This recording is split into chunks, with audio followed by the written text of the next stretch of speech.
Hey, what's going on, YouTube community? Lionel here. Um, my eyes look a little hazy. The allergies have been wearing me out recently. So, thank God I still have my nose. Typically, what goes first is my nose and then everything else. Um, but my nose have stayed clear, so which is good news. I get to I get to experience and get to continue to smell some of these great fragrances. That leads into my review, and it is a review of. I don't think it's been reviewed on YouTube yet. I'm not 100% sure, but it is Bond's number nine. Can you see that? Riverside Drive. Now, Riverside Drive. Let me close the door real quick. I'm sorry.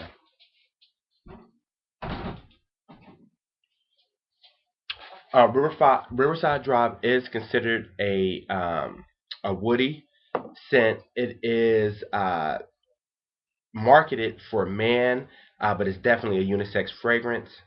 And it was created in 2003. So, with that said, let's talk about the notes. The notes are pineapple, sandalwood, patchouli, violet, basil, oak moss, and cedar. So those are the notes. And if you listen to that again, I think it's very similar to another fragrance, which is a household classic, and that is Green Irish Tweed. Now, typically, a lot of people say Shea Bond smells like Green Irish Tweed, which I think is right. Though Shea Bond is a bit more, a bit maybe glazier, sweeter, something along that line. I need more time with Shea Bond before I give it a true comparison. But it does have it is quite similar.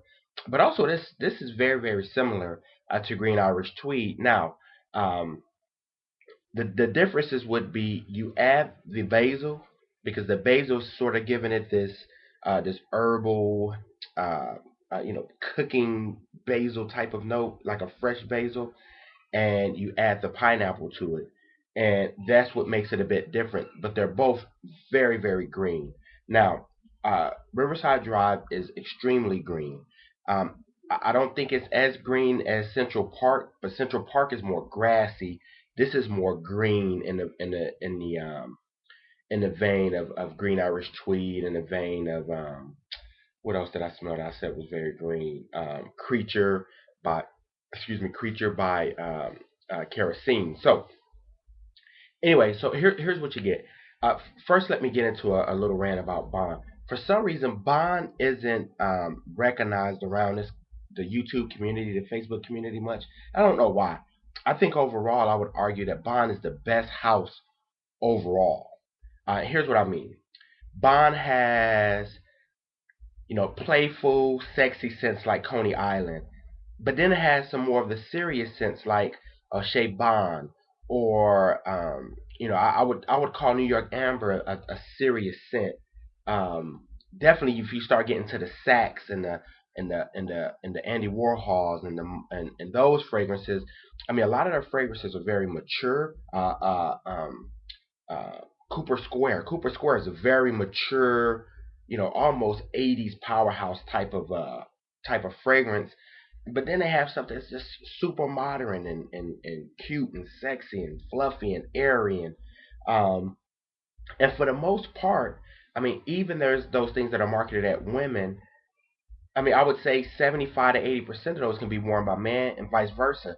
Like this one, I mean, this is marketed towards men, but I mean, it's definitely a unisex scent. I mean, by any stretch. I mean, I wouldn't call it masculine in the you know in any way.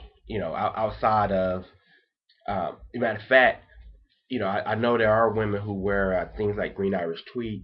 This would be a much more appealing fragrance for a woman just because of the pineapple sandalwood and that basil combination. Just kind of gives it this, kind of gives it a feminine stroke.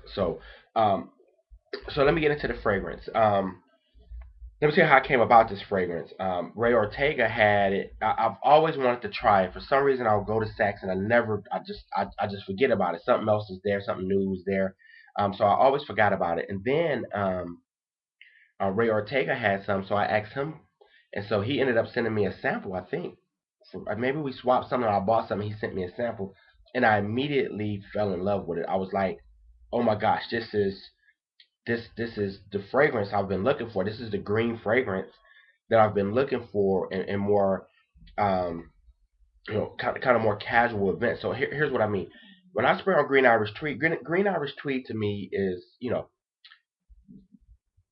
very not the word mature. It's just it's kind of refined. I'm thinking of shirt and tie. I'm thinking, nice khakis, nice shirt. I wear green Irish tweed when I'm meeting somebody's family. I wear green Irish tweed.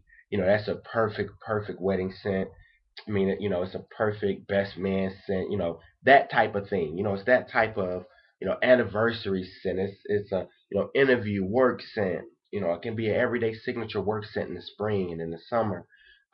Riverside Drive. Okay, so here's how I tried to compare. To me, Riverside Drive, Green Irish Tweed is what you get married in. Riverside Drive is what you wear to start the honeymoon off.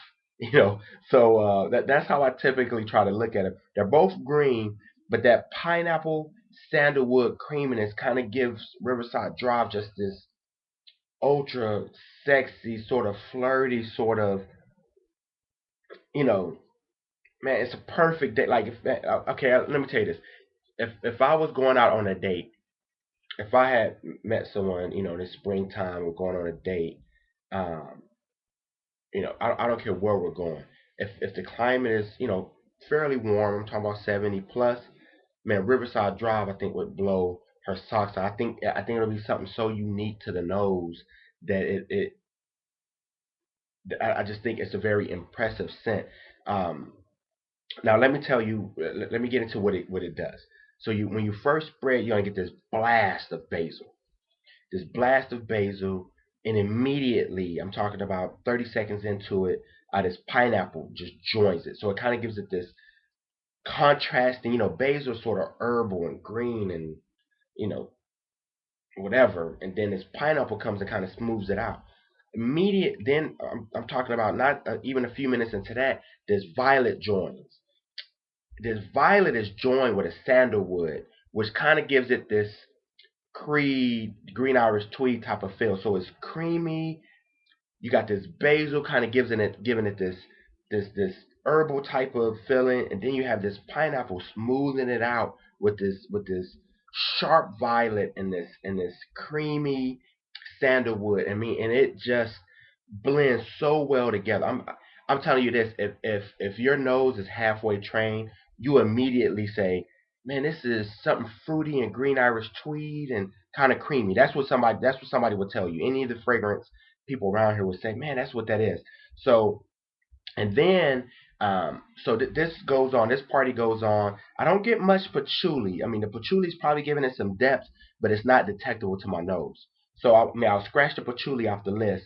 But I have this basil, pineapple, violet, creamy sandalwood type of concoction going on my skin.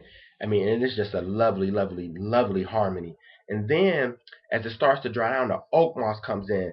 And this oak moss kind of makes it more green, but that oak moss gives it this dampness, this wetness, this, I mean, it's almost like a texture. Like oak moss kind of gives it this, this texture, this greenness that makes it. I mean, it gets just a lot more creamier, right? Not sweeter creamier, just kind of green creamy. I don't know how else to explain it. And then, the cedar is only there to kind of support it, kind of give it a base of woodiness. You know what I'm saying? It's kind of there, but it's just sort of kind of like, it's not really part of the party. It's kind of like the furniture. You go to someone's house, the coffee table that you sit your drink on really isn't part of the party. But it's there, it's functional, it helps, it serves its purpose, but it's not really part of the fragrance. The real players here are the basil, the pineapple, the violet, the sandalwood, and then the oak moss with just a tinge of cedar kind of giving it a structure almost.